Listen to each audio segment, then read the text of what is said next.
How do you do number 6?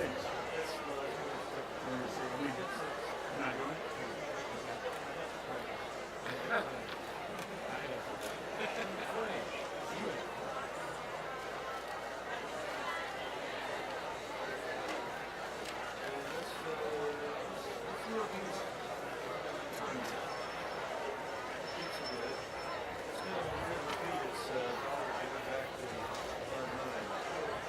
Oh, yeah, yeah. Sorry, what? Okay.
Yeah.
Good afternoon, ladies and gentlemen.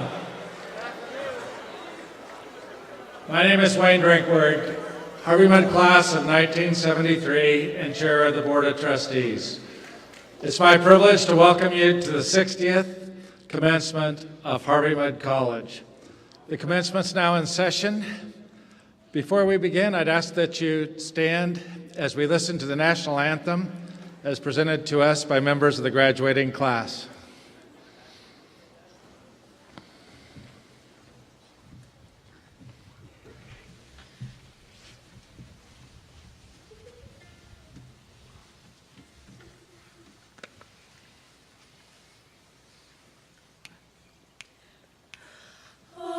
Say, can you see by the dawn's early light what so proudly we hailed at the twilight's last gleaming, whose broad stripes and bright stars through the perilous fight o'er the ramparts we watched were so gallantly streaming, and the rocket's red glare, the bombs bursting in air, gave proof through the night that our flag was still there.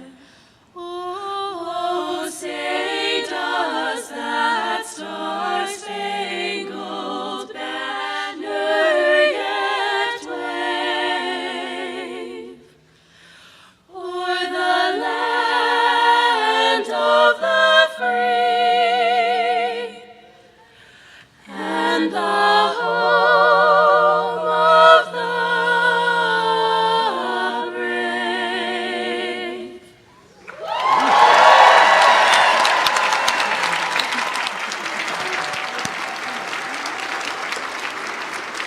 You may be seated. Thank you.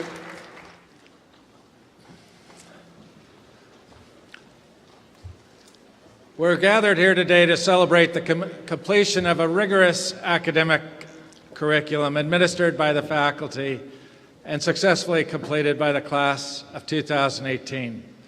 But before we start, they wouldn't be here alone. They wouldn't be here without the support of their families and friends who are gathered here. So I'd ask that the graduates to please stand and give all of those who have supported you a standing ovation.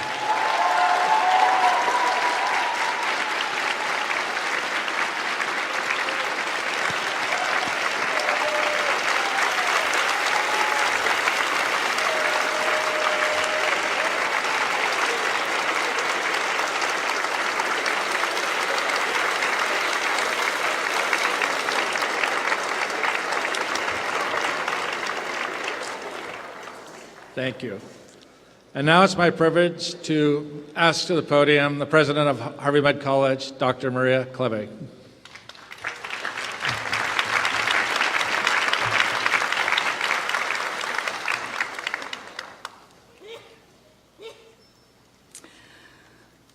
So, the very first and most important thing is to welcome our class of 2018.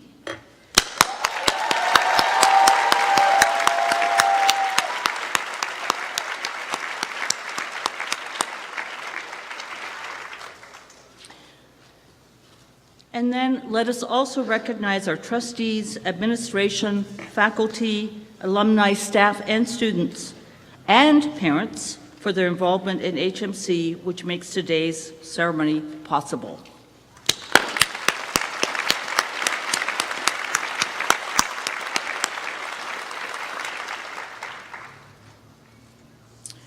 I also want to thank Don Gross from the class of 1961 who joined us today in celebration of our 60th commencement, and a warm welcome to all the mothers in our audience.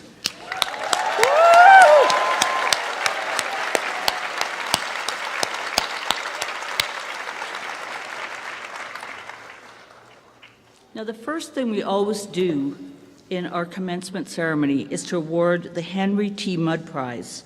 In 1992, the college began a tradition of recognizing during commencement one person who's contributed greatly to generations of students and to Harvey Mudd College.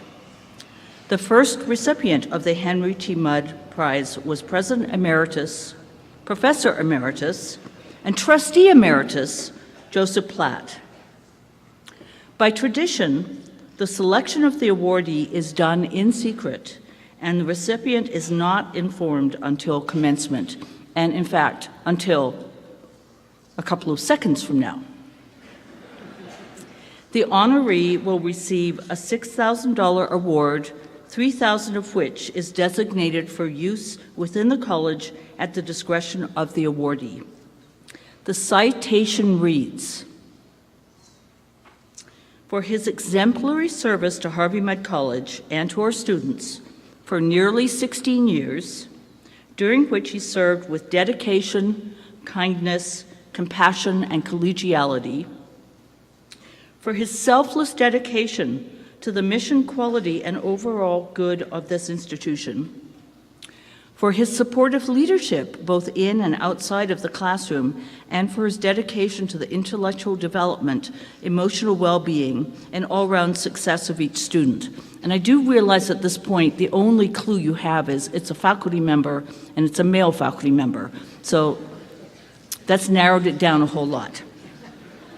For his ongoing contributions to his field, particularly through his collaborations in mathematical ecology, for his active outreach to the community involving much-needed engagement with K-12 math education outreach programs, co-founding the Pathways program and creating the Math Demo Lab featured on NPR Science Friday, for his also serving the college as the Associate Dean for Academic Affairs from 2010 to 2015, then later assuming the responsibilities of the role of Vice President for Student Affairs and Dean of Students in 2015, for his tireless efforts to strengthen and grow the Division of Student Affairs and to provide improved services for all students, especially in areas of diversity and inclusion, community engagement, health and wellness, and leadership. John Jacobson, also known as Dean Jakes,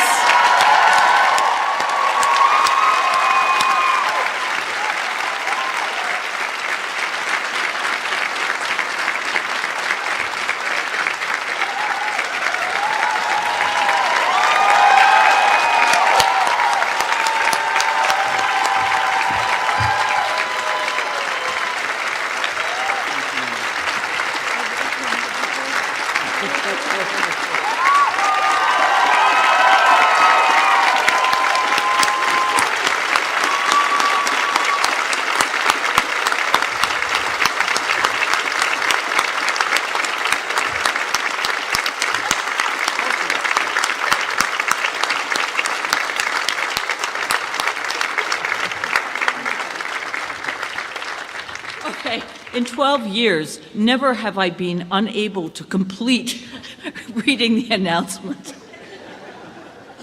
John Jacobson, also known as Dean Jakes, Professor of Mathematics, is hereby designated as the 2018 recipient of the Henry T. Mudd Prize.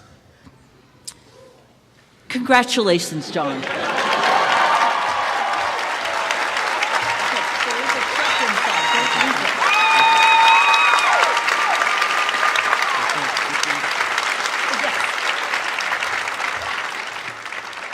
Thank you. I am very honored by this recognition. I particularly want to thank my colleagues and the last 3 years, the staff colleagues who have grown so close to my heart, and I value so much everything they do. And I want to say congrats to the class of 2018. Wow. Times like this, I'm reminded of a Lord Buckley quote. Lord Buckley said, "People are the true flowers of life."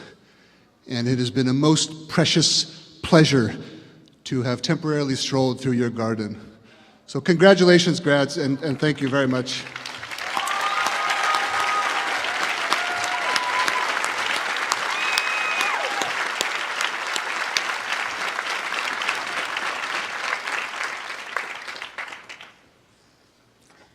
Our next presenter is Senior Ramita Kondipuri.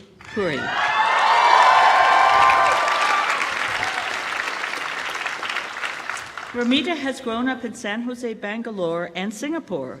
She is majoring in engineering. During her time at MUD, she has been an Engman's Fellow in Bioengineering, Sontag Dorm President, and worked in the admissions office as a social media blogger, tour guide, and senior intern. She's a connoisseur of fine, dark chocolate, I didn't know that, and baked goods. After MUD, she will be joining a law firm in the Bay Area as a patent engineer. Please join me in welcoming Ramita to the stage.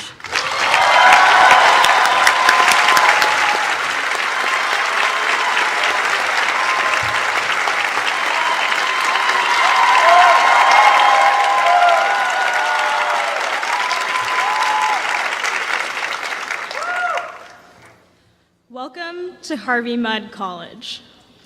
We are a math and science focused, liberal arts, undergraduate only institution where we pride ourselves on the quality and quantity of our work. Today we'll be taking a tour of the campus, exploring every wart and boss structure and emotional peak and trough. Please feel free to stop me at any point with questions or concerns. So we're starting off in the year 2014. Orientation is Monopoly themed. Does anyone even remember what that means? You are randomly shuffled into orientation groups whose members you perhaps rarely talk to anymore. But you do vividly remember the trepid excitement, the belief that you can become someone new. President Clave knows your name and where you're from, and your parents are very impressed. A couple of weeks go by. Everyone tells you how lucky you are to have all your classes in the brand new Shanahan Center for Teaching and Learning. It's gray and sort of modular looking, but you decide it has a retro cool feel to it. You are, however, confused as to why the Shan's second floor east and west corridors don't connect, and so you let your dreams of jumping across subside.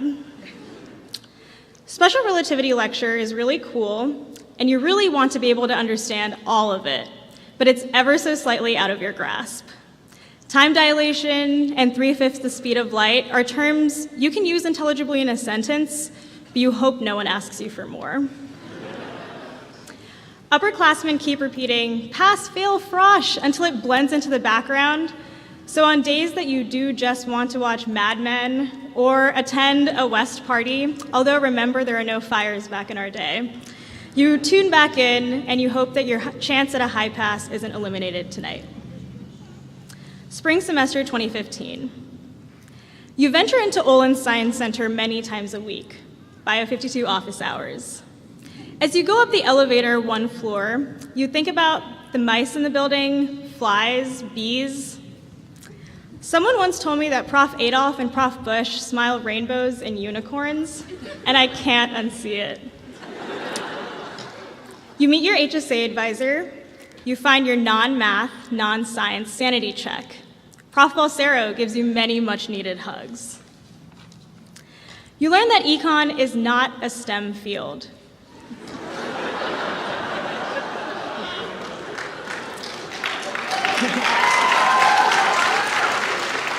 You repeat this to yourself, no matter how strange it seems.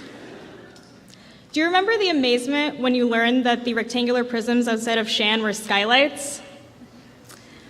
Just as you realize mechanics may become a problem for you, Community-Shell explodes. Where is our work-life balance? Making your E4 hammer handle for the third time, you realize in disbelief, college is really hard. You sign up for summer math, or you don't. Perhaps you did both. Speaking from experience, if you sign up but leave within 72 hours, you're eligible for a full refund.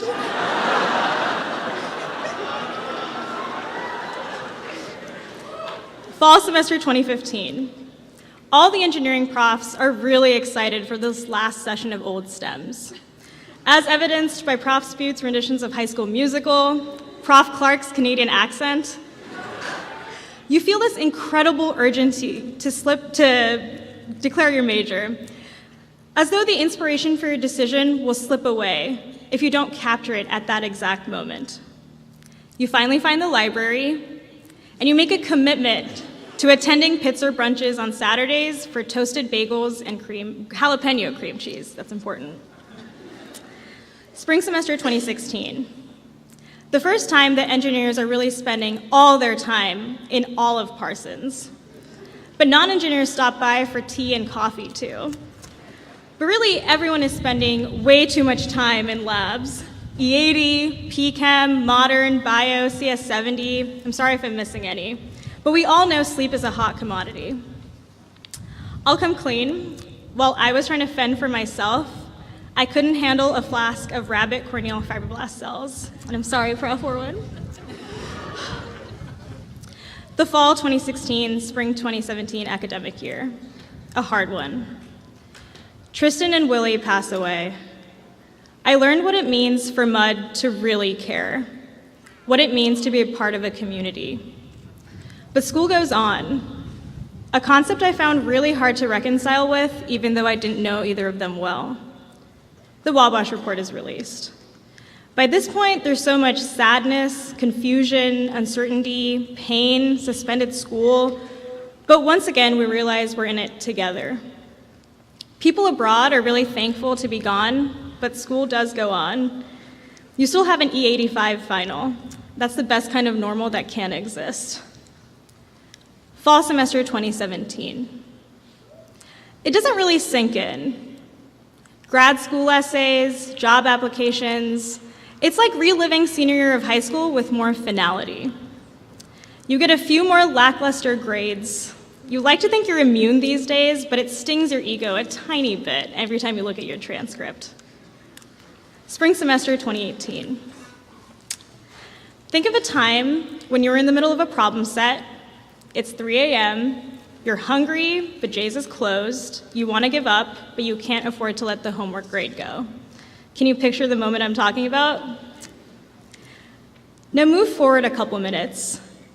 You're so angry and bitter at the homework, but you look around at the people with you in the room who are quiet now with mind-numbing sleep encroaching. And do you remember feeling gratitude, love, support, friendship? I love the people here. I love stopping by my friends' suites after class to talk. I love going upstairs to use their bathroom at midnight when mine is taken. I love our numerous group chats, the countless unflattering pictures, and all the inside jokes. I love all our professors. Prof. Datto answers emails at 2 a.m. Prof. Orwin themes her summer research, and Prof. Dodds memorized all of our names the first day of CS5 freshman year.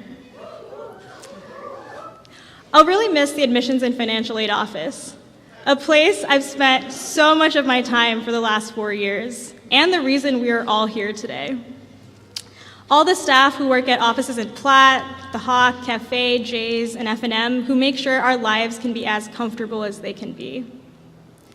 I'll miss the 5 C's and the peace you feel when you're walking down to Pomona and you look back at the mountains.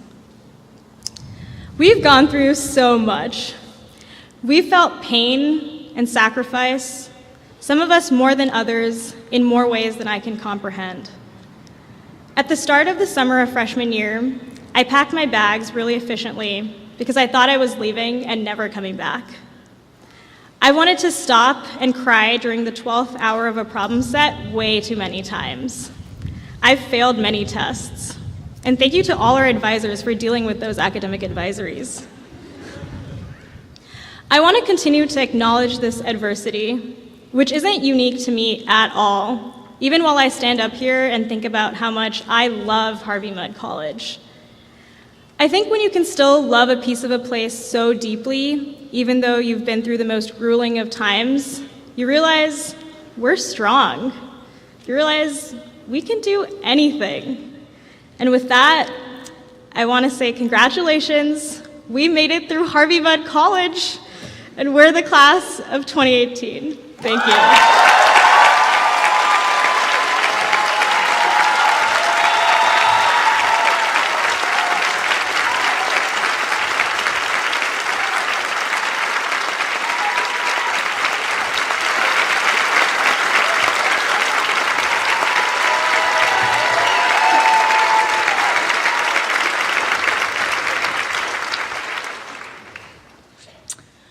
Ramita, thank you so much.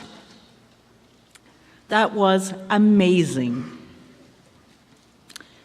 And I think you are speaking for all of us about how much we love Harvey Med College, even though I think all of us have been through some very trying times over the last couple of years. But that hasn't changed our love for the college. It has just increased it. I'm now delighted to introduce today's commencement speaker, astrophysicist Nergis Mavovala. Nergis is the Associate Head of the Department of Physics and the Curtis and Kathleen Marble Professor of Astrophysics at MIT.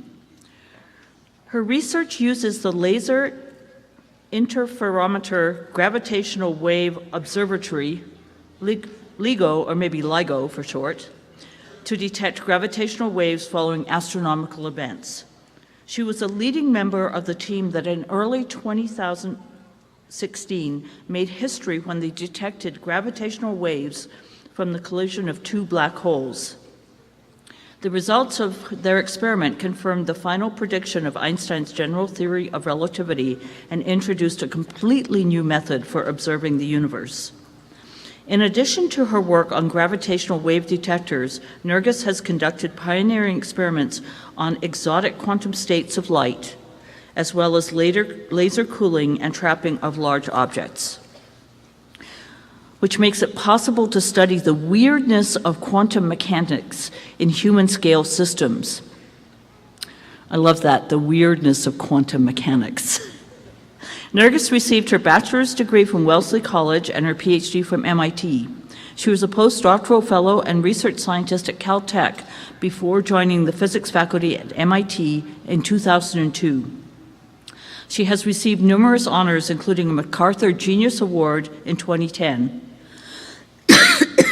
She was elected to the National Academy of Science and named a Carnegie Great Immigrant in 2017, and received a Wings World Quest Women of Discovery Award in April of this year.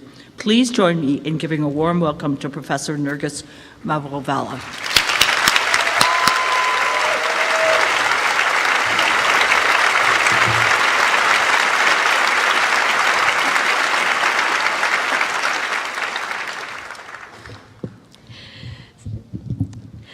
Good afternoon. Good afternoon to you all. Good afternoon, President Klawe.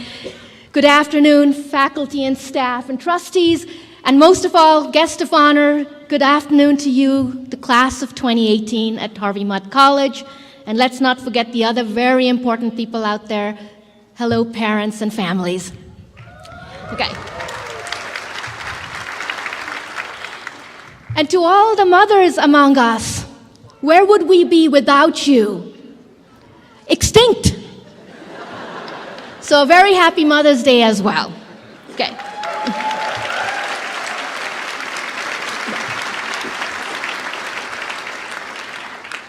So graduates, congratulations, you did it. You are graduating. Parents, congratulations, you paid for it. Faculty and staff, congratulations, you've walked the journey with yet another class. I want to acknowledge at this moment that it takes a whole village to graduate a student, so thank you to everyone involved.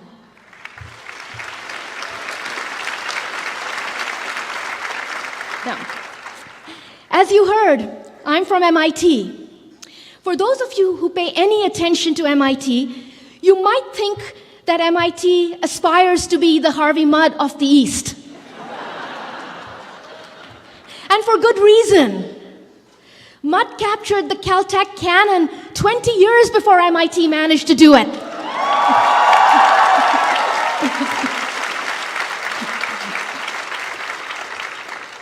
Warts, have been an architectural landmark at Mud since its inception.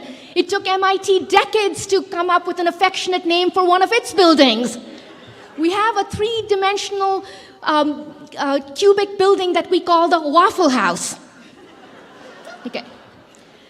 But as is endemic of our time and very important to recognize, in your graduating class at Mud this year, more women than men will receive degrees in computer science and physics.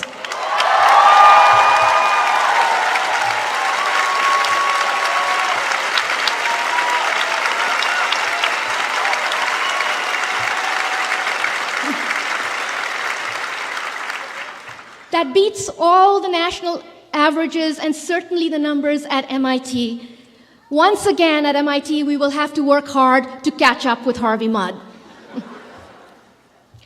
Being here, I'm reminded of my own graduation from Wellesley, a college a little bit bigger than Harvey Mudd, a liberal arts college just outside of Boston. At that time, I was among the students who protested our commencement speaker, the late Barbara Bush. I hope none of you protested my being here. But Mrs. Bush gave a compelling commencement address, I must admit. But the hundreds of women at Wellesley College in the class of 1990 did not want to hear from the wife of a US president. We wanted to hear from a US president herself.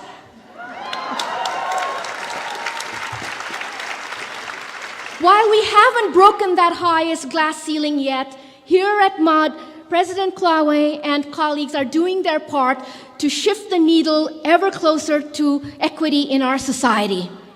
Mud has become a national model for increasing the participation and inclusion of women and students of color and other underrepresented groups in engineering and science. I dream of the day when there will be a scientista in the White House, and I look to you with the highest of hopes.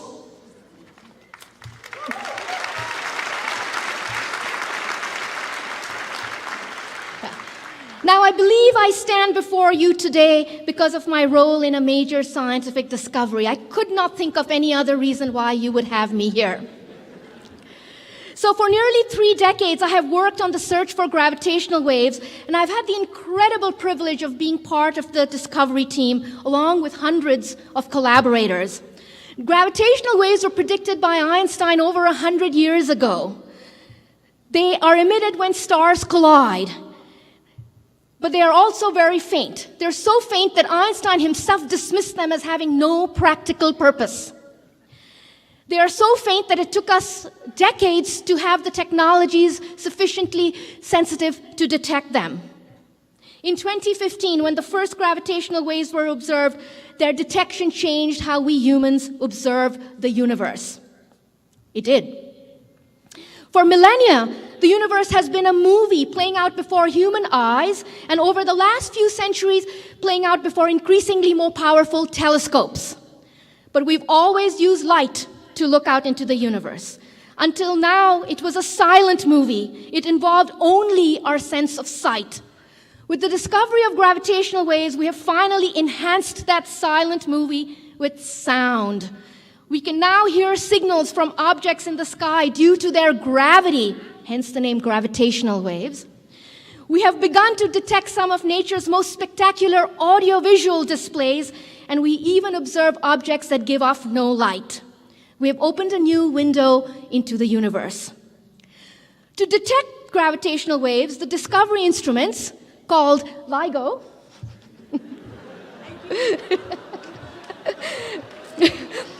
had to measure the motion of mirrors 1,000 times smaller than the size of a single proton. Let me say that again, in case you didn't catch it. 1,000 times smaller than the size of a single proton. It was hard.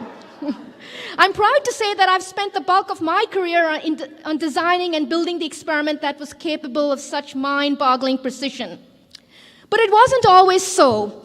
I first heard about this crazy measurement and the quest to make it as a new graduate student in the doctoral program in physics at MIT. I thought the idea was insane.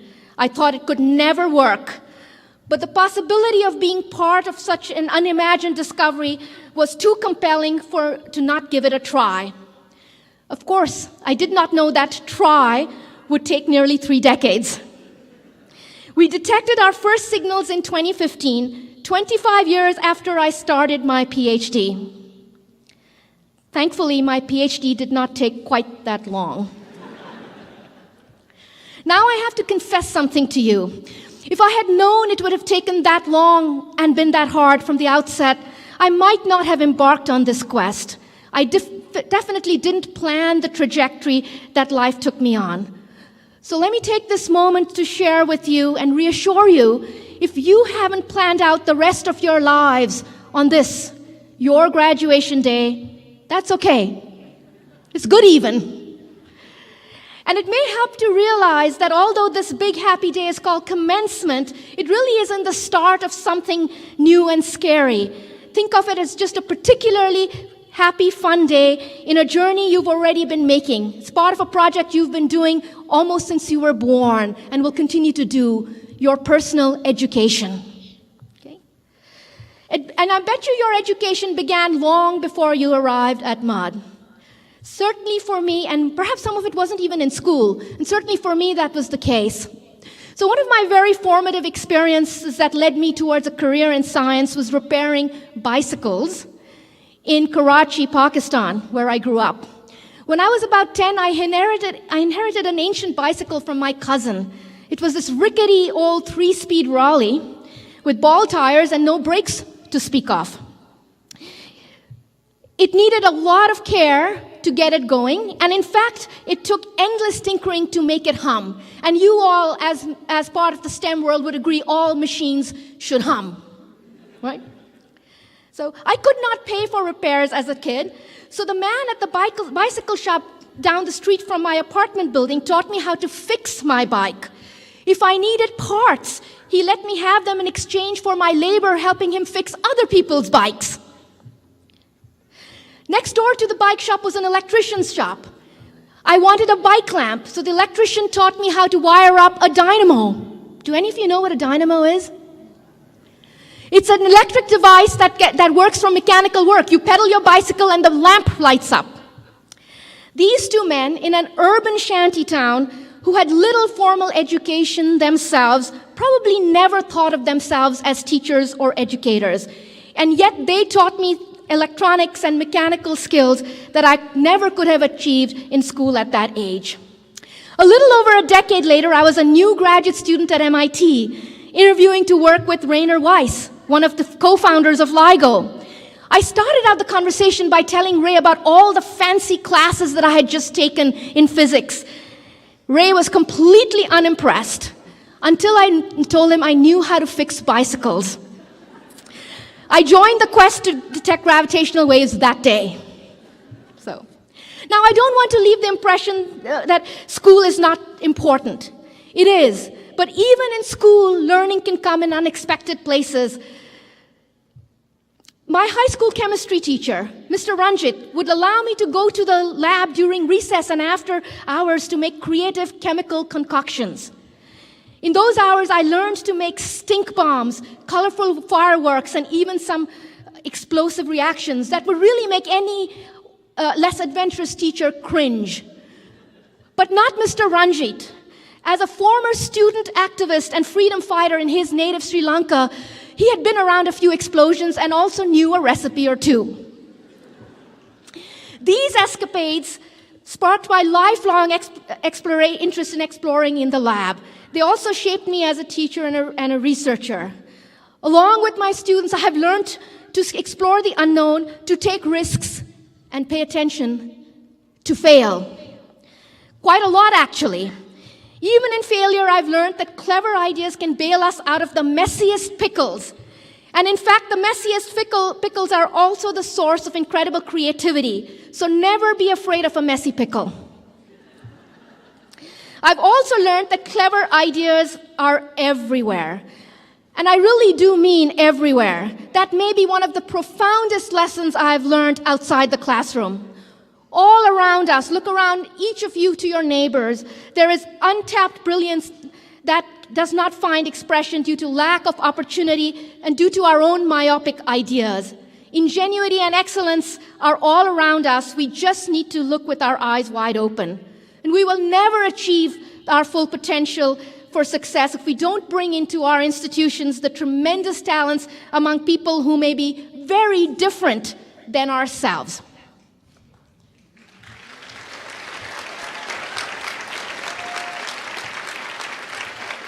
Thank you. Look, as a scientist, I use math and equations to guide my work in the lab and my understanding of nature. But there is a principle that has guided me more than any other, and ironically, it is represented by an equation that is mathematically quite incorrect. It is the Buddhist principle that we all are one. For humans on this planet, that would mean 7 billion of us equal to 1. Yes, the math does not add up, but we all are one, and the oner we are, the better we will all be together.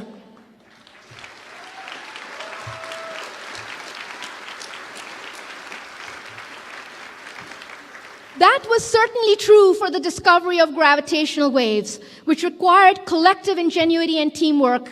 It required unwavering focus in the face of many, many, many failures over many, many, many years. We had to believe that the impossible could be done, and we had to persuade others that it could be done too. It was implausible that we would succeed, and yet we did. How did we do it? How did we sustain an effort of hundreds of scientists over several decades? Well, at least in some measure, we got there because leaders like Ray Weiss led a talented team with love. Love of the people we worked with, love of the technologies we were inventing, love of the science we were collectively chasing. It was a caring and inclusive environment that made us, all of us, whoever we were, valued in members of a high-performing team, focused on a shared dream, on achieving our very own mission impossible. So I have a wish for you.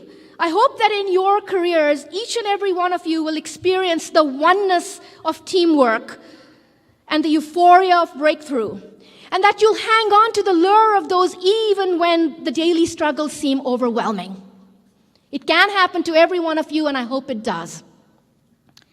If you take this extraordinary education you've received and combine it with the principles of oneness, integrity, and kindness in everything you do, if you collaborate, if you promote people who have walked different journeys than your own, if you stand up to the forces that destroy equal opportunity for everyone, you will change the world.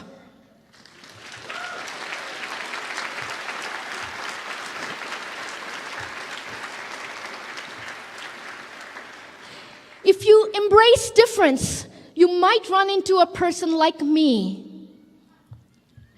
I'm told I'm an outlier, sometimes called a unicorn, a mythical creature that is rare and may only sometimes be spotted. Why would that be? Why am I a unicorn? Perhaps because I'm a physicist at MIT. Perhaps because I grew up on the other side of the planet. I am an immigrant from a majority Muslim country. I am queer.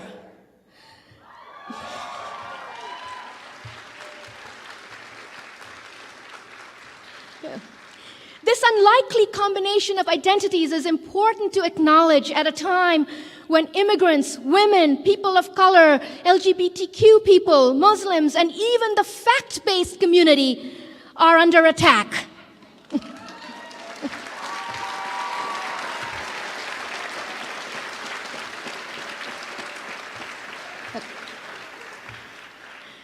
My parents did not have the opportunity to go to college. There must be parents out there among you who also did not. But they took on the financial hardships that allowed my sister and me to attend an elite private school, and then an incredible financial aid package allowed me to enroll at Wellesley College here in the US. That scholarship changed the course of my life more than any other event. As an undergraduate, I worked almost full-time to pay my family contribution component of my financial aid package. I slept through many classes. I slept through many classes, I washed many pots and pans in the food service kitchens, and I shelved many books in the library. But at the end of my first year in college, I found my way to a research lab. And there was an awakening for me. I was amazed that I could be paid to do what I loved. And I still get paid to do what I love. I wake up every morning marveling at that incredible reality. And that brings me to the obligatory piece of advice that's required of all commencement addresses. So sit up. And here's my advice to you. Do what you love, and you will not work a day in your life. Okay?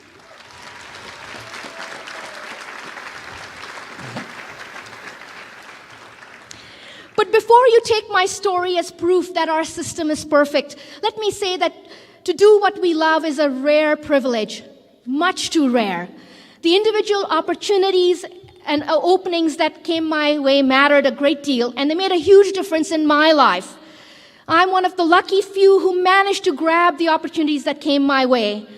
But unless we address the many structural barriers and make systemic change, only a handful of unicorns, the rare outliers, will find their way to success.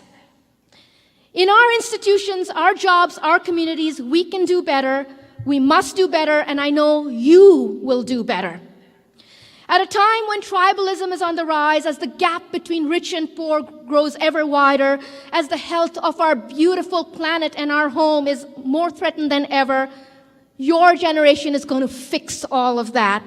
I hope you will use your education to be a force for good always. Congratulations, class of 2018 at Harvey Mudd College, and thank you.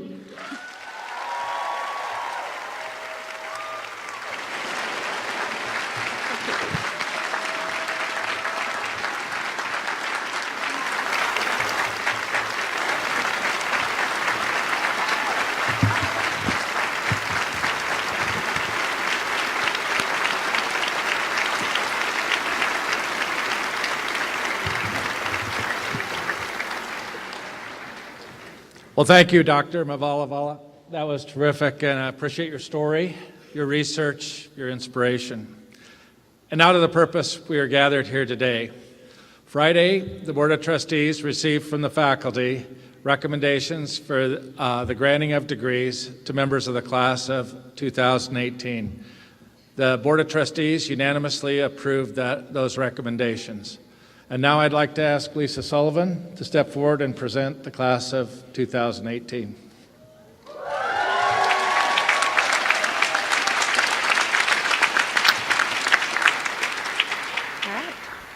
Will the Bachelor of Science degree candidates of the class of 2018 please rise?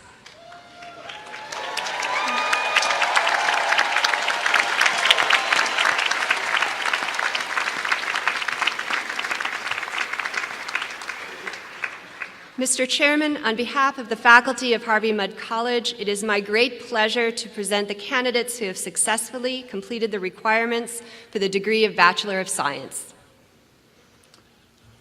And now, upon the recommendation of the faculty and with the unanimous approval of the Board of Trustees, it's my privilege to grant upon you the degree of Bachelor of Science with all the rights, privileges, and responsibilities appertaining thereto. Congratulations.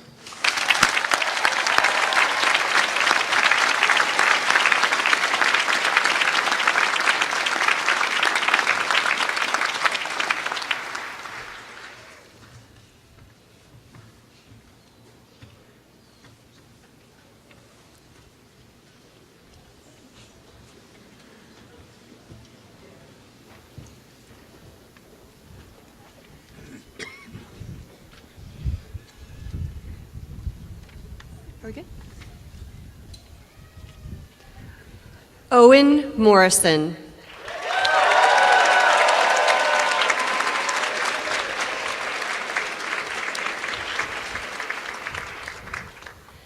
David Porterfield Adams IV.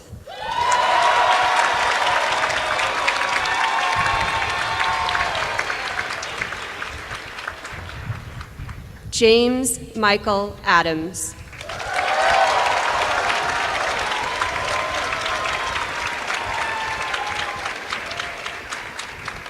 Anhun Bailey An.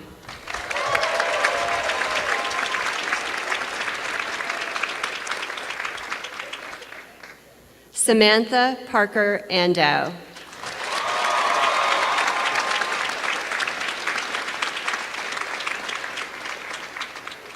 Evan Atchison.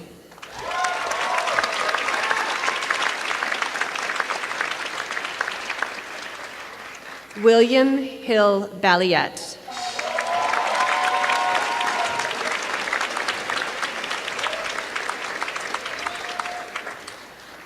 Alejandro Enrique Baptista.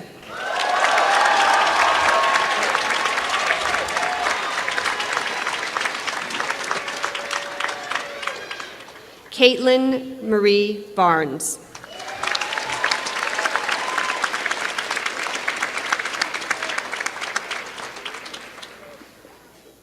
Lakshmi Bhattacharya.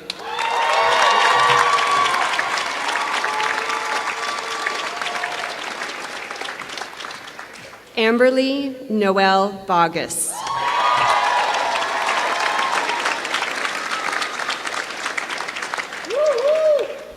Jeb Bearer.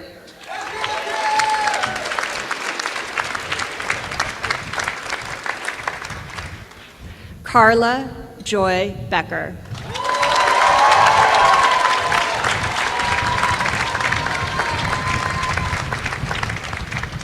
Kevin Shimba Bankson.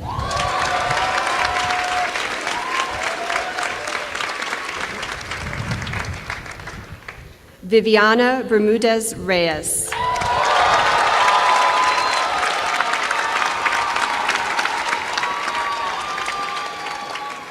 Andrew Mather Bishop.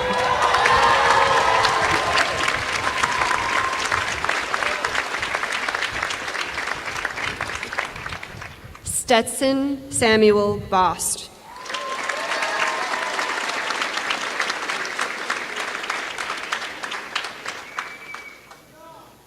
Lucius Eden James Bynum.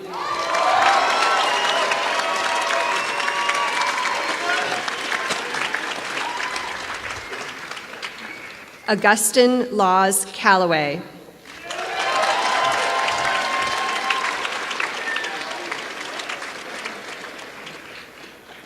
Elijah Brazil Carbonaro.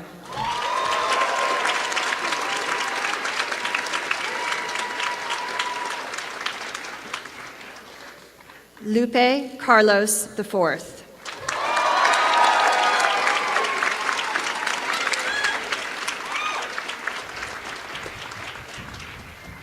Jason Ross Kassar.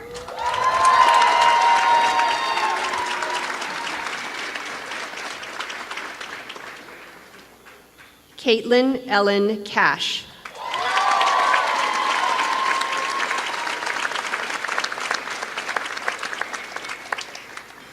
Catherine Elise Casella.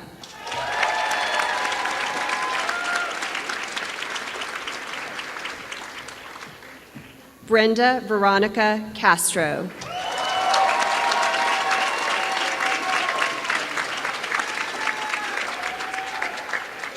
Chloe May Chan.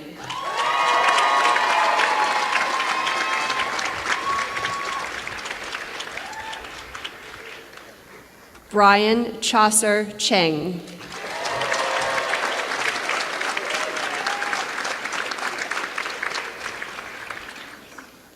Sally Cheng.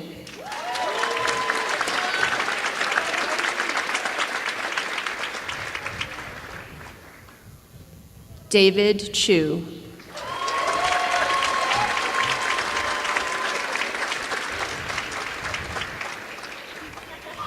Austin Takeo Chun.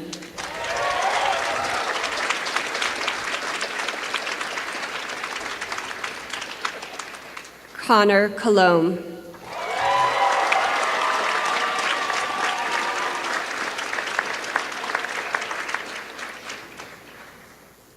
JC Shea Conniff.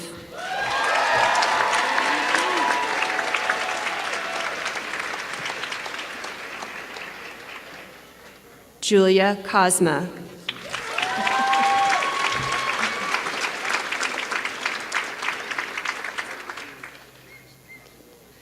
Camille Caron Croll.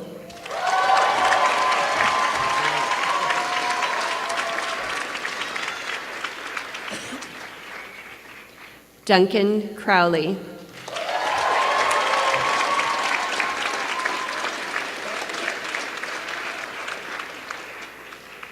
Teresa X. Desprez.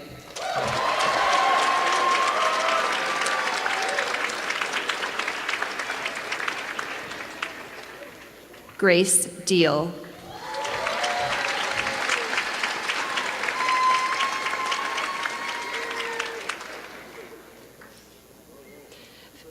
Philip DiGiacomo.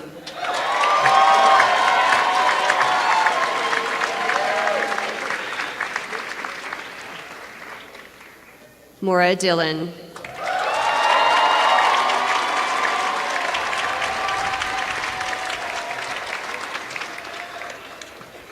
Emily Jane Dorsey.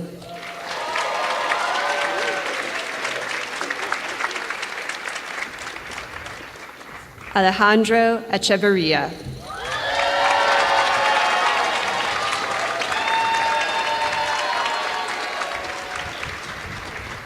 Zachary Corwin Evans.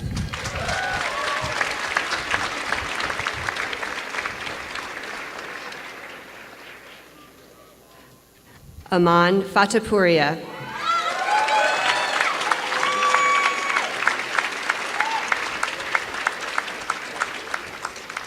Tiffany Michelle Fong.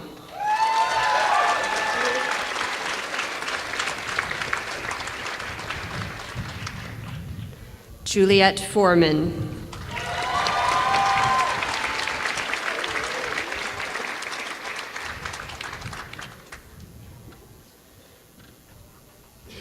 Sasha Spielberg Friedrich.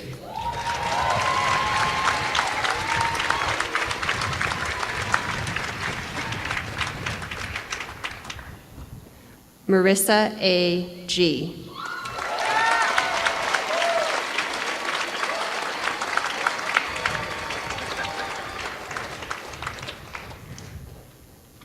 Ryan Gibbs.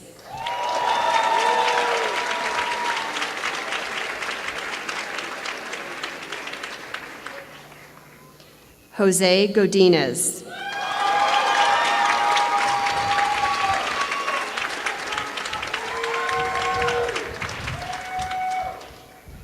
Christine Elizabeth Goins.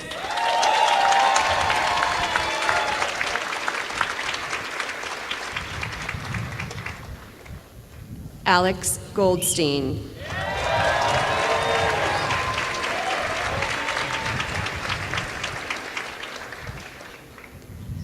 Daniel Gorelick.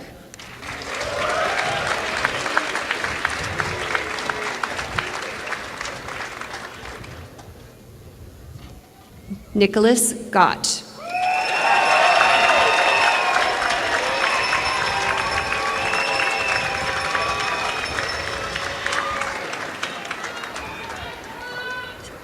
Sophie Marie Graff.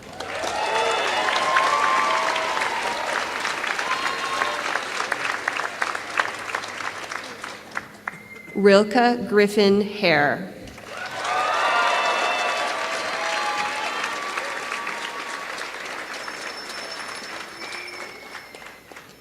Sarah Lau Hale.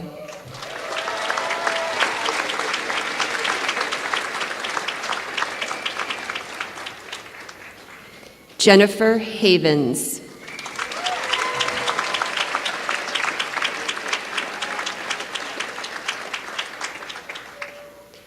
Yashas Gajanana Hegde.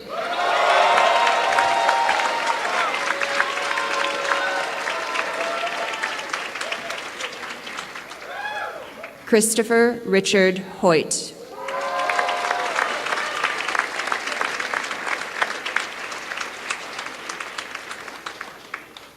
Lauren Hu.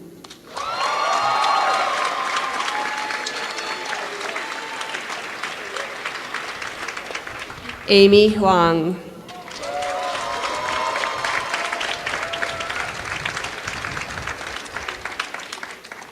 Kevin W. Huang.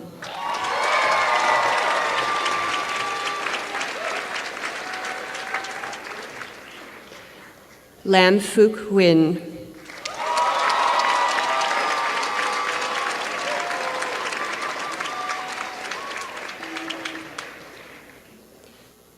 Daniel Dunning Wu Johnson.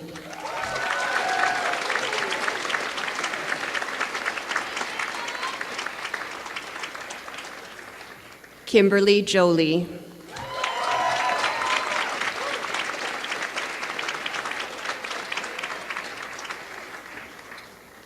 Rebecca Grace Justice.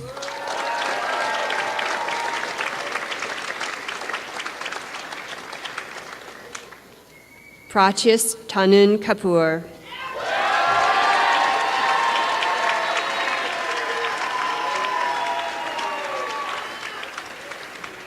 Hamza Khan.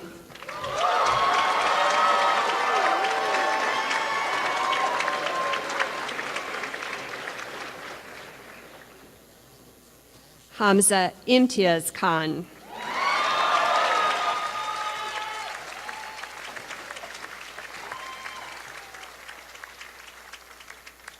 Daniel King.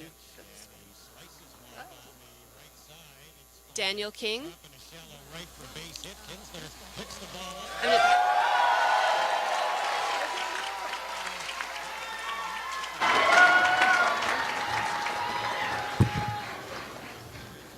That was Daniel King.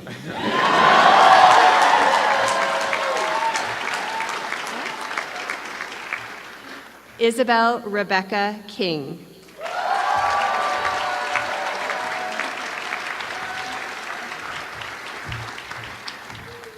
Varsha Kishore.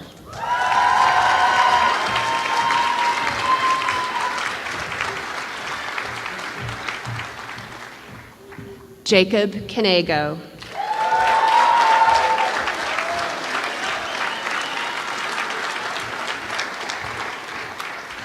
Marina Knittel.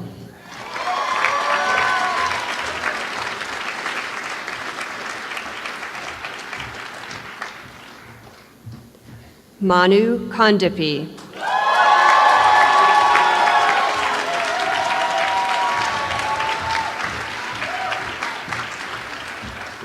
Ramita Kondapudi.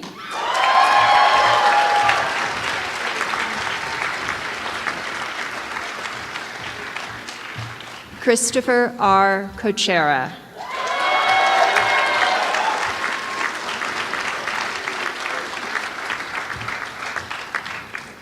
Ragini Kotari.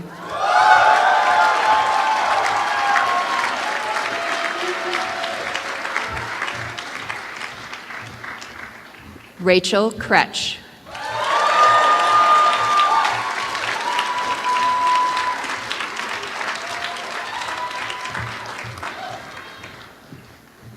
Carissa Crone.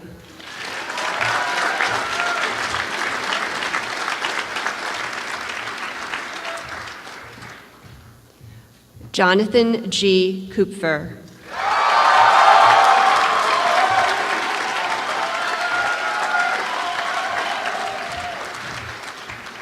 David Soiman Kwan.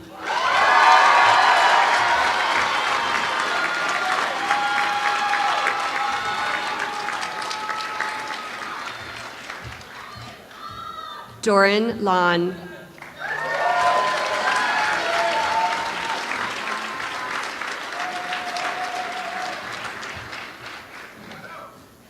Emily Margaret Lane.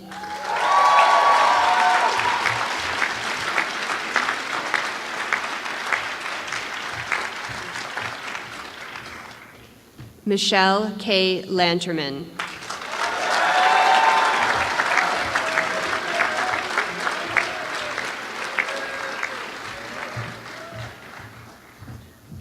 Justin Lau.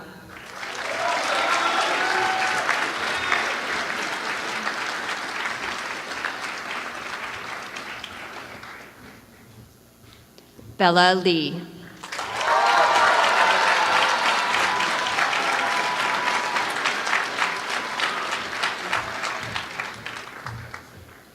Marissa Rachel Lee.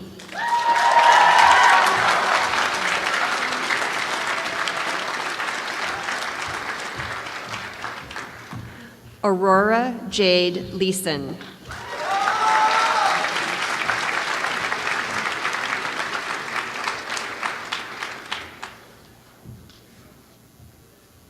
Lillian Mao Leung.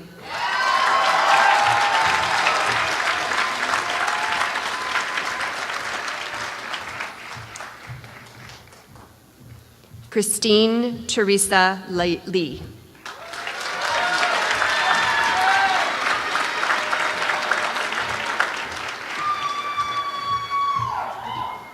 Melinda Wee Lee Lim.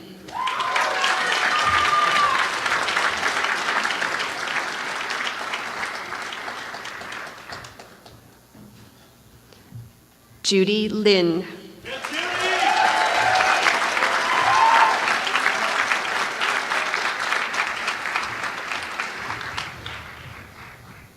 Richard Arthur Liu.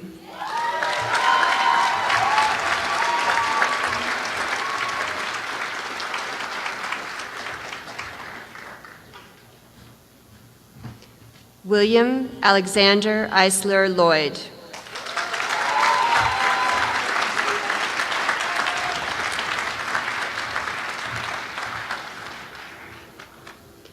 Zyra Priscilla Lobo.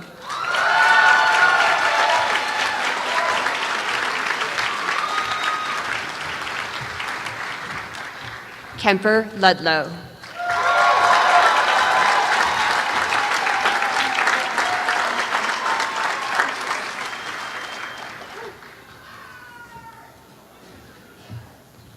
Jessica Ann Lupano.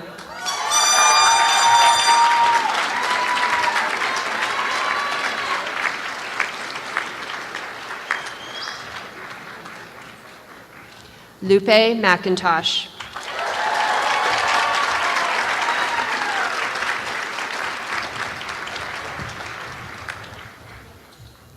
Sean Maury.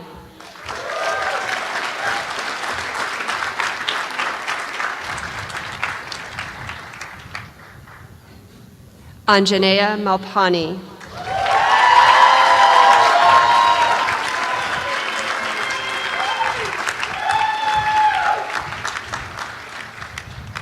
Isabel Ann Martos Repeth.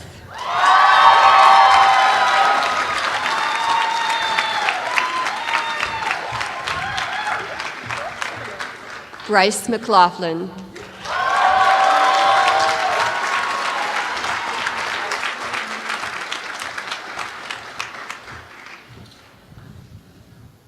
Julio Alejandro Medina.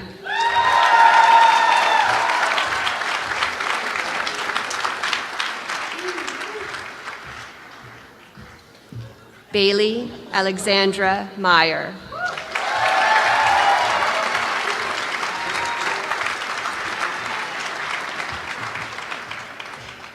Spencer Michaels.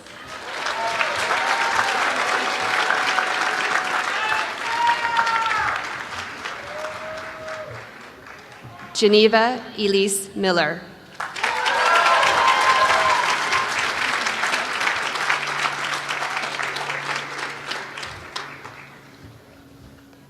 Joshua Miller.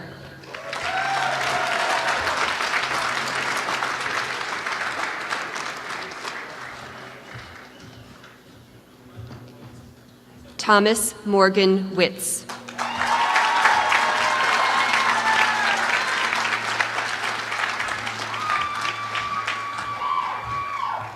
Bryce D. Murley.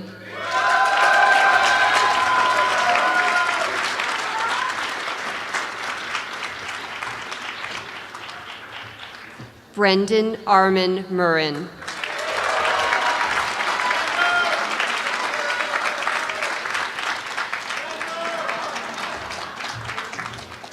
Grant Patrick Murray.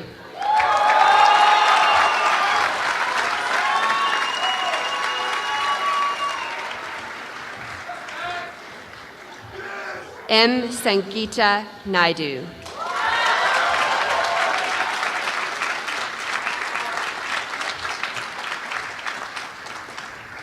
Tien An Nyak Win.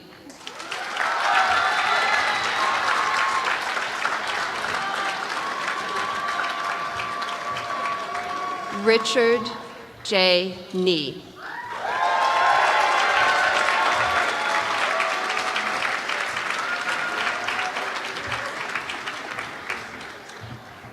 James W. Palmer.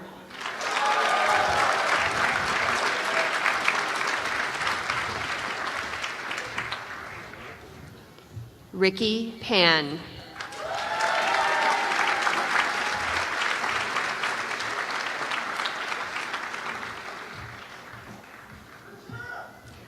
Renata Paramastri.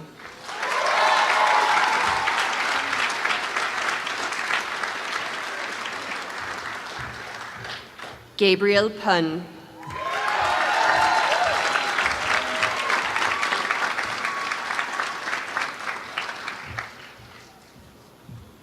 Wen Kai Chin.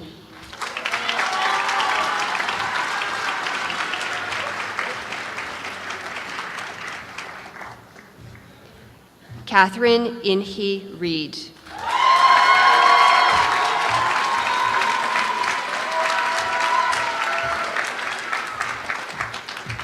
Arthur Reyes.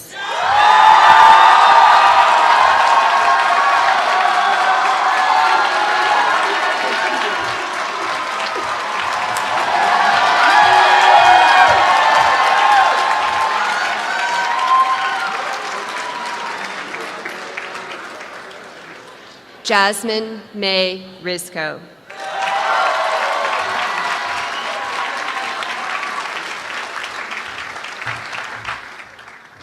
Arch Stewart Robison.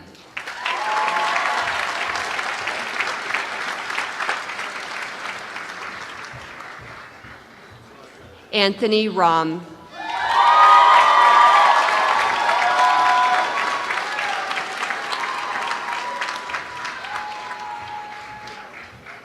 Jacob W. Rozalski.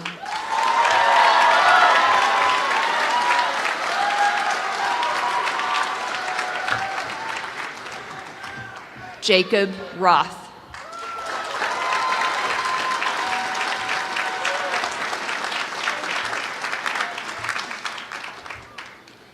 Gabriel Lees Rubin.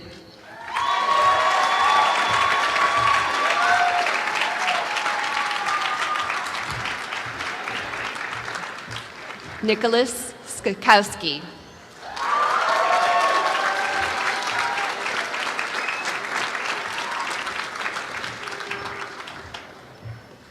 Shali Sommer.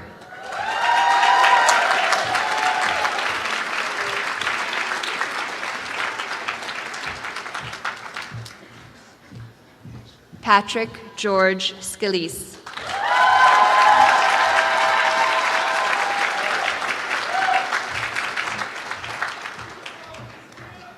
Hannah R. Schiff.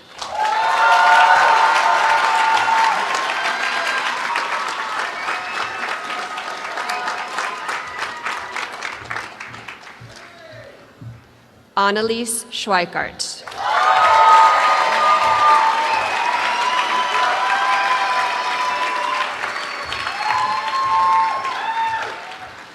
Kyla Yoland Scott.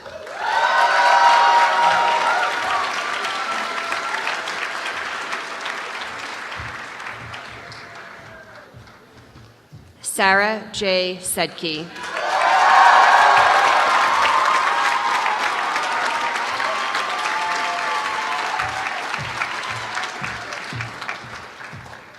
Kofi Yamfasa Sechi Apia.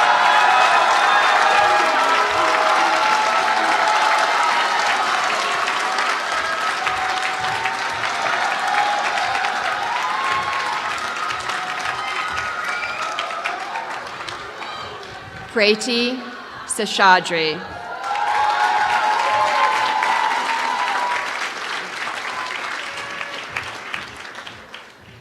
Zachary Lee Shatler.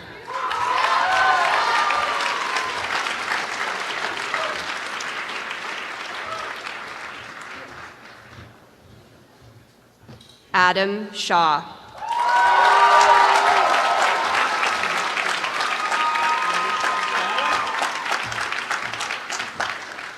Amelia Louise Sheppard.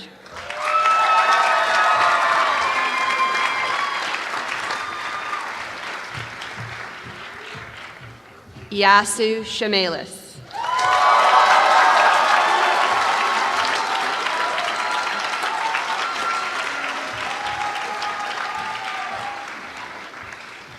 Austin June Shin.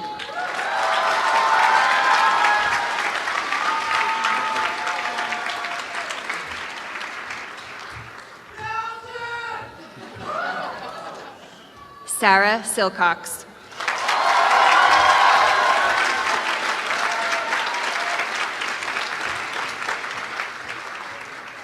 Jennifer Pearl Smith.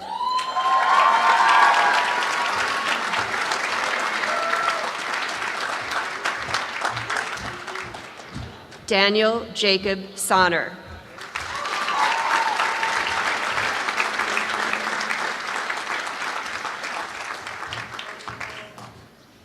Srinidhi Srinivasan.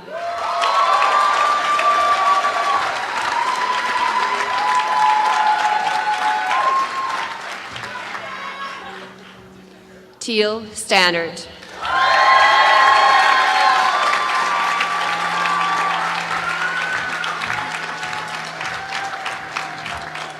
Nachanan Suesam.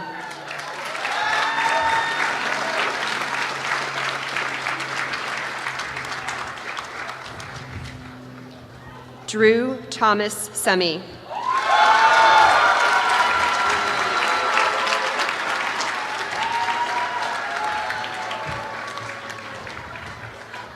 Kyle Christopher Suver.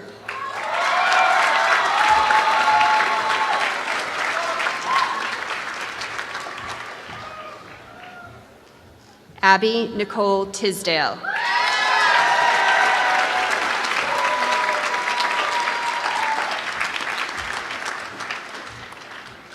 Reiko Tojo.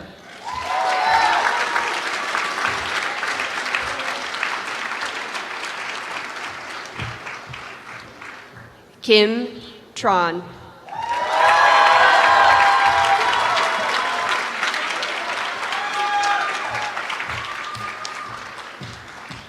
Nicholas Lee True.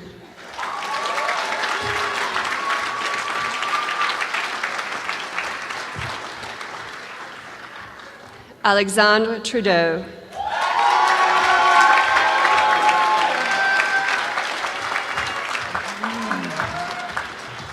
Charles Van Eyck.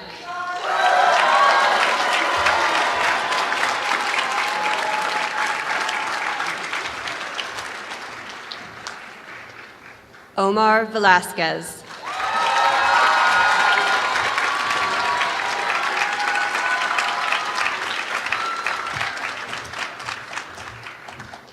Mackenzie Vignal.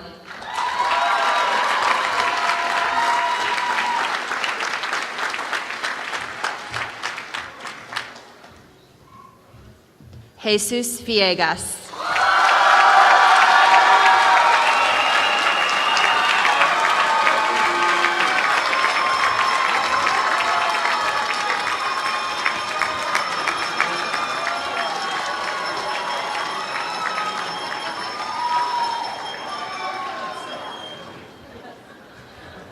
Luis Fiorneri.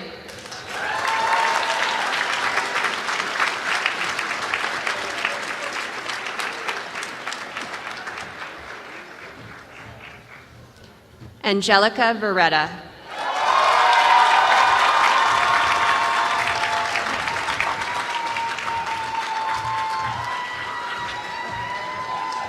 Kama Akeem Waller.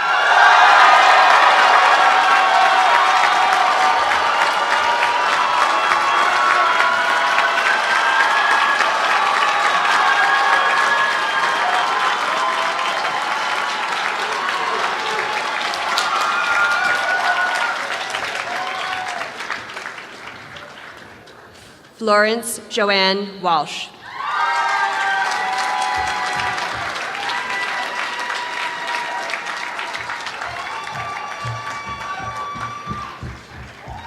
Jessica Wang.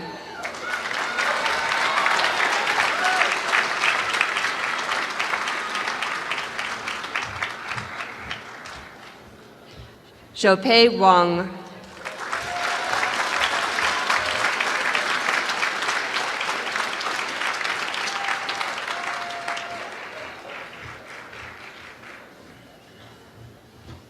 Sunyan Wang.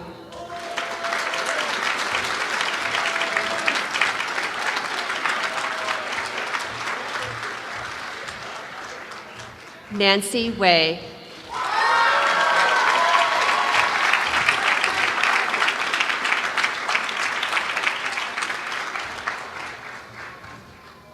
Josephine Wong.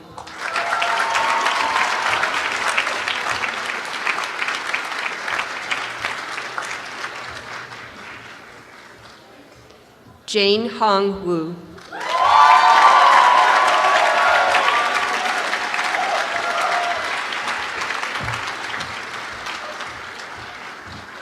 Shen Chen Ji.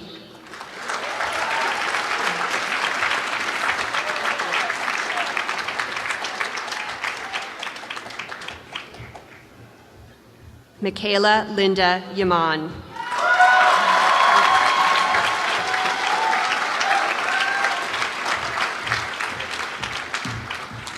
Cynthia Yan.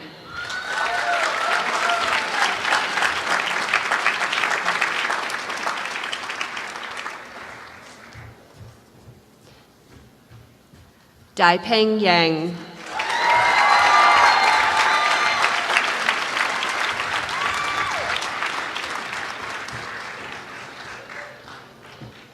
Enoch Ya.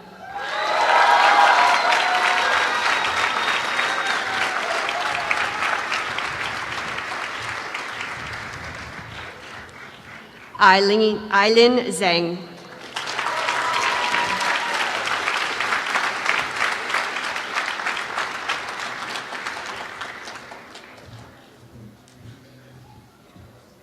Daniel Zhang.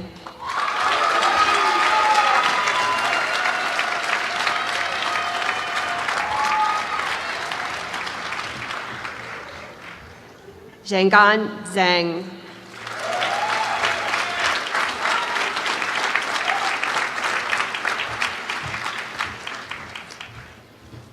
Angela S. Zhao.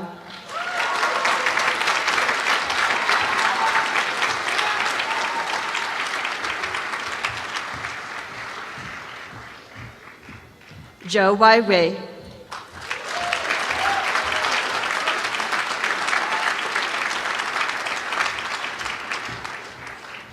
Tina L. Zhu.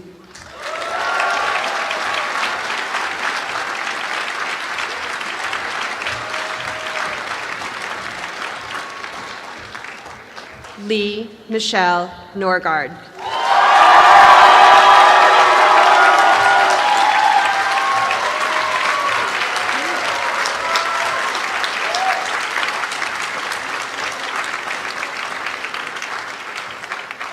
Congratulations to the HMC class of 2018.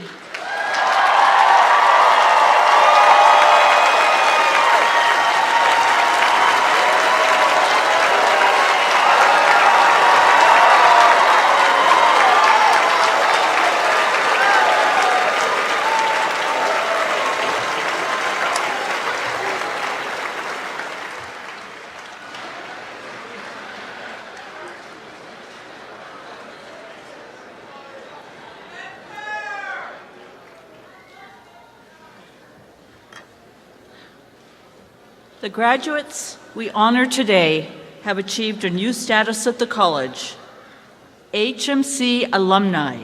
And here to welcome you to that amazing group is David Sonner, class of 1980, parent of a student in the class of 2018, and also uncle of a student in the class of 2018. And David is president of the Alumni Association. Welcome, David.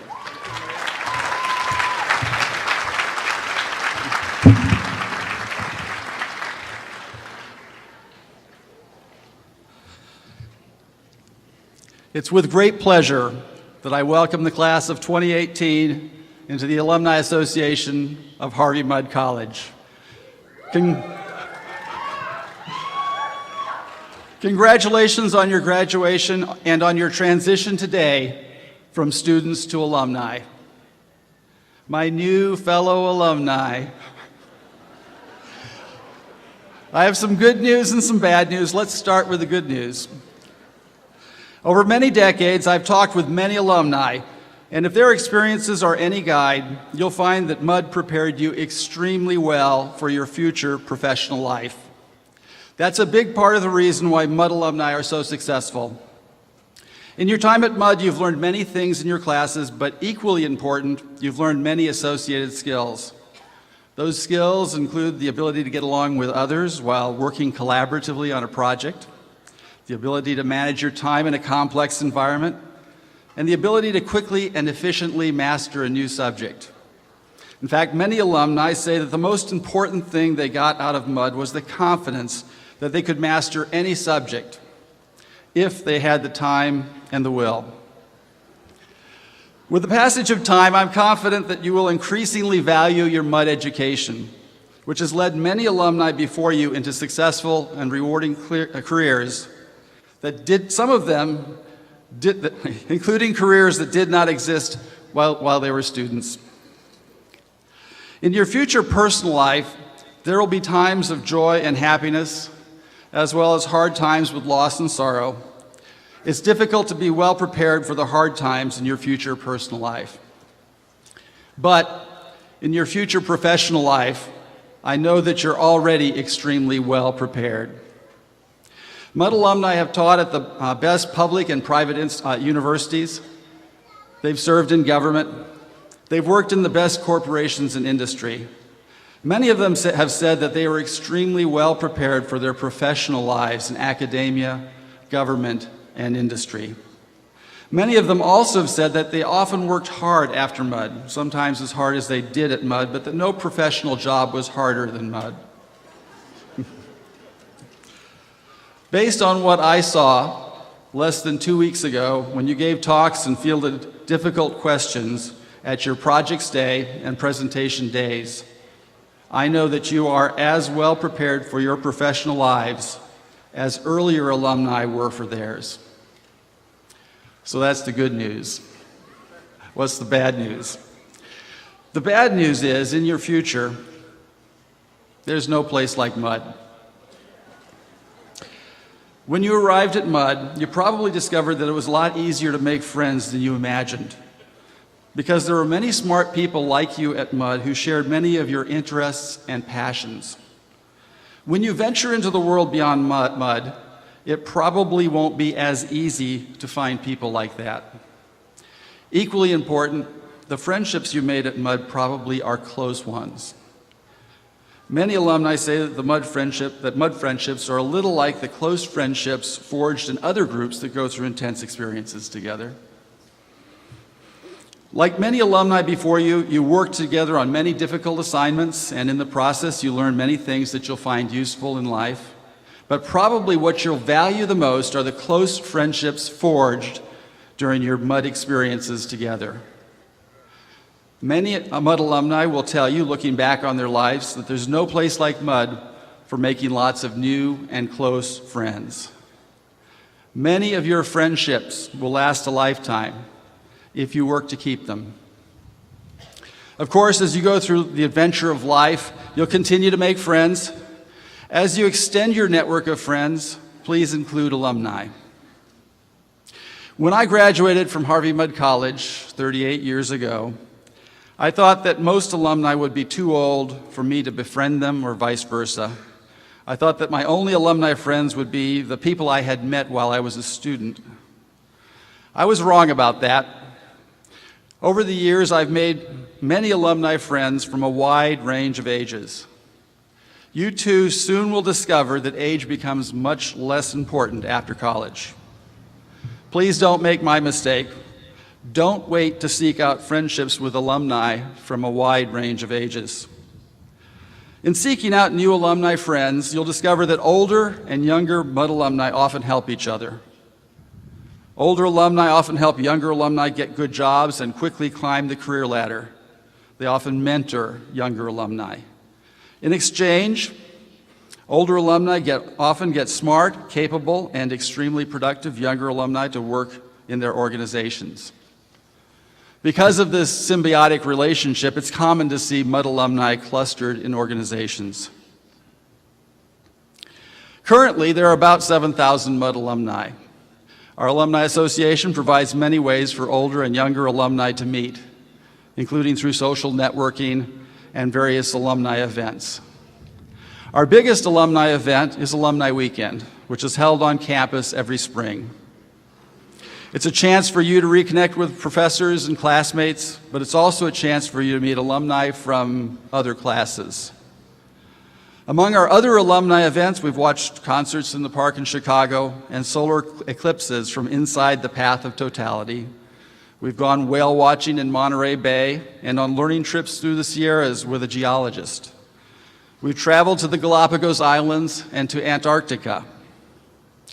Some of you might be a little bit shy, but the reward for participating in our alumni events is well worth the effort. It's a great way to begin new friendships with your fellow alumni. You're now a member of our alumni family, so please come to our alumni events when you're able to. Life's transitions, like today's graduation from Harvey Mudd College, can be exciting and a little scary because you don't know what the future holds. But please believe me, like thousands of alumni before you, you are extremely well prepared for your future. So try to enjoy your life and remember to focus on the people in it, including your family and also your fellow Mudd alumni, as you embark on your next great adventure. Thank you.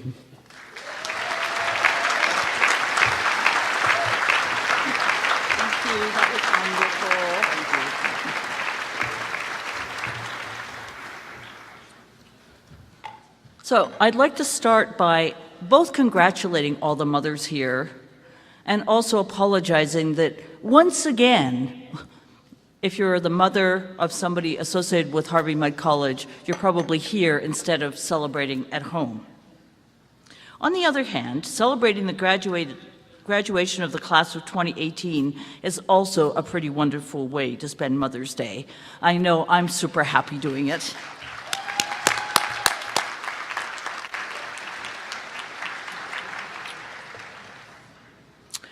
This academic year has been one full of hard work, learning, healing, and accomplishments.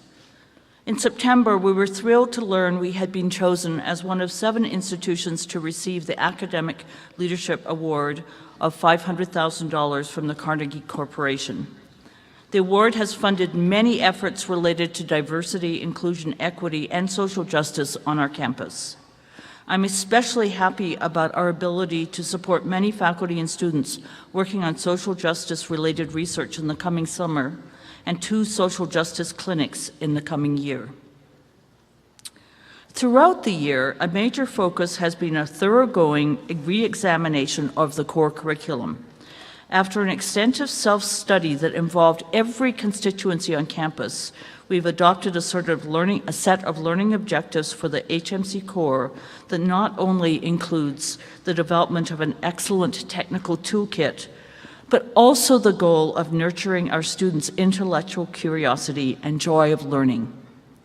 This summer, faculty and others are moving forward with proposals for a core that will likely unfold in 2020. This process has been wonderfully led throughout by Professor Tom Donnelly.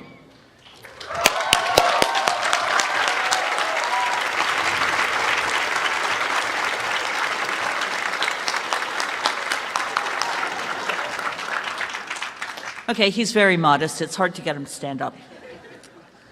But I'd also like to mention the other members of the core review planning team which has been known as the Crypt. I'm pretty sure that group worked long and hard to find a title that would result in the Crypt. The members also included ABOG President David Sonner, whom you just heard from. Hold your applause until I get through them all. ASHMIC representatives Marissa Lee, class of 2018, and Julia Wang, who is president of ASHMIC. Our Director of Institutional Research, Laura Palucki-Blake, and Professors Erica Dyson, Nancy Lape, and Ron Libeskind-Hadass.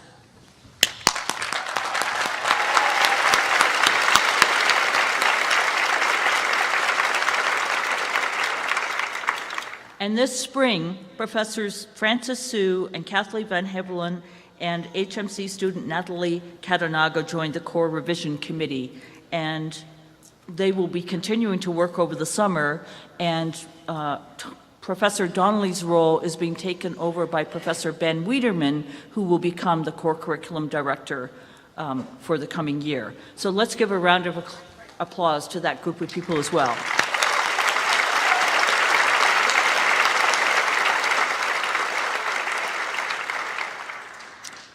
So next, I would like to take a moment to remember Tristan Whitty, a member of the class of 2018 who died in a tragic car accident almost 2 years ago, July 2016.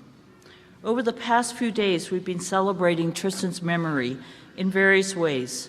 His family funded the creation of the Shibby Theater in the Platt Living Room, and its inauguration was held a week ago with a showing of Anchorman, one of Tristan's favorite movies. Then, and yesterday at lunch, we were treated to the mudslide ice cream. This is a flavor that Tristan created. I know that pretty much every person here has been thinking about Tristan and how much we wish that he were with us to celebrate this graduation today. But I think the most important thing is that we keep Tristan alive in our memories. He may have left the planet in his human state, but he is with us and will continue to be with us as we move forward. And I feel particularly lucky that Tristan's family, I did a painting of Tristan for his family, and they did a print of the painting, and it's hanging in the president's office. And it means that I think about Tristan pretty much every day. And now, just a few words for our graduates. You are amazing.